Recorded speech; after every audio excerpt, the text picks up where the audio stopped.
ما البس التلبيسه دي هعمل تركايه صغيره كده. شايفين طبعا التوكه دي اللي هي الكبيره اللي هي دايما بتبقى موجوده عندنا في ديب مول وفي المنشيه وفي كل حته.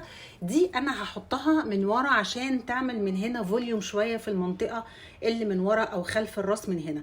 دي بتبقى من تحت، ما نحطهاش هنا يا جماعه لان هنا بيبقى شكلها وحش جدا وشكلها مش لطيف، فدايما بنحطها في المنطقه السفليه دي. تعالوا اوريكم هلبسها ازاي.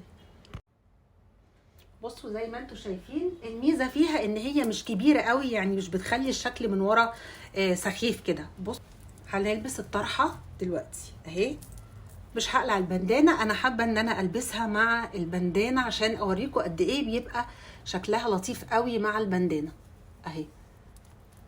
برجعها كده لورا شويه بالشكل ده كده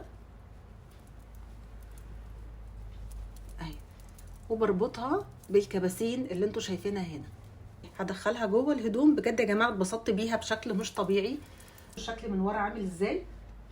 شايفين شكلها حلو جدا من ورا وشيك، وكمان بتخلي شكل الوش لطيف قوي، خصوصا للناس اللي عندها الحته دي مليانه زي حالاتي كده.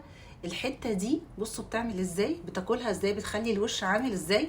ودي من الحاجات المميزه جدا في الحجاب ده او التلبيسه دي، ان هي بتاخد الشيب ده بشكل هادي مش قوي. لان لو كانت التلبيسه فيها ستريتش كتير وضيقه، اللي هيحصل انك هتلاقي الحته دي بتبرز معاكي اكتر.